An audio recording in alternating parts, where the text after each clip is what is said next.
अमरावती जिल्ह्यातील चांदूर रेल्वे तालुक्यातील बासलापूर येथील प्रगतिशील शेतकरी विवेक चर्जन यांच्याकडे नाममात्र 1.25 एकर शेती असून सुद्धा ते यामधून भरघोस उत्पादन घेतात। पूर्वी त्यांना याच शेतामधून अपेक्षित उत्पादन मिळत नव्हते, परंतु रिलायन्स फाउंडेशन माहिती सेवेचा लाभ घेत या सेवेअंतर्गत येणाऱ्या विविध उपक्रमांचा, ज्यामध्ये मोफत दूरध्वनी सेवेद्वारे थेट तज्ज्ञांचे मार्गदर्शन घेत त्यांनी आपल्या शेतामधून जास्तीत जास्त उत्पादन घेतले व नैराश्याने ग्रस्त असलेल्या शेतकऱ्यांसमोर एक नवा आदर्श निर्माण केला। हे सर्व शक्य झालं रिलायन्स फाउंडेशनच्या माहिती सेवेमुळे। पाहूया या कर्तृत्ववान शेतकऱ्याचे वृत्तांकन। संत्रा लावल्यानंतर काय झालं का आम्हाला ज्या पद्धतीनं मार्गदर्शन पाहिजे ना ते भेटत नव्हतं सुरुवातीला। नंतर आमच्या गावाशेजारी जे गाव आहे नवा सांगा तिथले राहुल भाऊ आले, त्यानं मीटिंग घेतली का बुवा रिलायन्स फाउंडेशनतर्फे संत्रा कास्तकारायला मार्गदर्शन होणार आहे। संत्र्याचं नियोजन सांगतो, संत्र्याचं व्यवस्थापनासाठी सांगतो, संत्रा टिकवासाठी सांगतो। तिथं सांगितलं का बुवा तुम्हाला कोणती अडचण आली काय आली तर तुम्ही आम्हाला फोनवरही विचारू शकता। अरे म्हटलं हे तर चांगली गोष्ट आहे, फोनवर जर सांगते आहे आपल्याला आणि आपण आपल्या वावरातूनच जर सांगून राहिलो आहे तर व ह्या झाडाचे पानं गुंड राहिले व ह्या झाडाला डिंक्या लागला व तर मग आम्ही ते जिथे एक हेल्पलाईन होती त्या हेल्पलाईनवर फोन करत होतो प्रत्येक वेळेनं म्हणजे मग कोणतंही काम असं मग थोडंसं जरी काम असलं तर मग आम्ही सांगत राहिले की बुवा आता आम्हाला संत्रा फोडायचा आहे, तळणीवर सोडायचा आहे। तर ते मग कधी येऊन सांगत होते तर कधी मार्गदर्शन करून सांगत होते किंवा मग फोनवर सांगत होते का आता बुवा पाणी नका देऊ, सध्या थंडी आहे, आता वेदर नाही।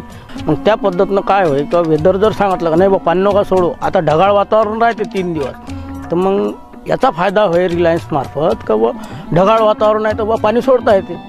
ढगाळ जर वातावरण पाणी सोडल्यावर तर संत्रा फुटणंच आहे। म्हणजे मग ह्या माहिती त्याच्यापासून भेटत गेल्या। नंतर मग संत्रा कसा बुवा टिकवायचा, फळं कसे टिकवायचे, म्हणजे कमी खर्चाचे फवारे देत होते। मग त्यानं फुटलं, अरे बुवा फुटून राहिला बुवा आता दिसून राहिला, मग ते येऊन पाहत होते, पहा बरं कमी पैशात झाला का नाही हे, म्हणजे असा फायदा होत गेला। मग आमच्या लक्षात आलं का बुवा हे लोखंडाची सळी टाकायची याच्यात, मग हे तांबडं झाली का मग हे बनलं बुवा।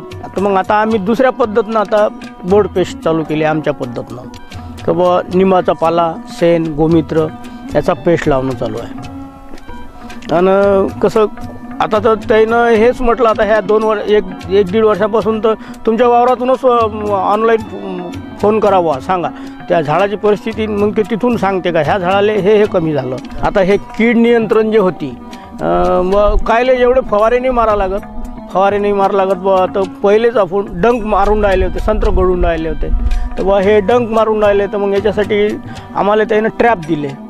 म्हणजे बुवा हे जर लावले तर बुवा तुमचं आलं फवाऱ्याचे 2 फवाऱ्याचं काम ह्या एक ट्रॅप करून। म्हणजे तुमच्याजवळ बुवा अँड्रॉईड मोबाईल असेल तर तुम्ही मोबाईलवरच दाखवा आम्हाला, तिथून शेतातली माहिती द्या, मग ते तिथूनच आम्हाला माहिती देऊन सांगून राहिले।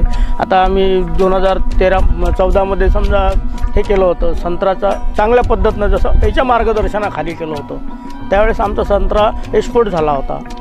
तर एक्सपोर्ट झाला होता तर रिलायन्स फाउंडेशननं आम्हाला कृषी ज्ञानगंगा पुरस्कार दिला होता। पण कोण्या वेळेस झालं का ज्यावेळेस आम्ही रिलायन्सच्या मार्फत मार्गदर्शन घेतलं म्हणूनच आम्ही त्या तिथपर्यंत गेलो। ते आम्ही समजू का अमरावतीतच खपते आमचा संत्रा, पण ह्या बाहेर देशात गेला ना संत्रा।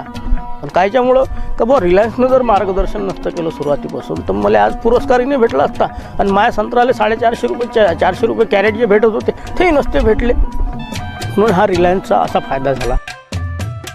प्रत्येक शेतकऱ्याने नाविन्यपूर्ण माहितीचा उपयोग व आपली मेहनत सोबतच रिलायन्स फाउंडेशन माहिती सेवेचा जर लाभ घेतला तर प्रत्येक शेतकऱ्याची प्रगती व्हायला वेळ लागणार नाही। ब्युरो रिपोर्ट, कृषी प्रधान टीव्ही, अमरावती।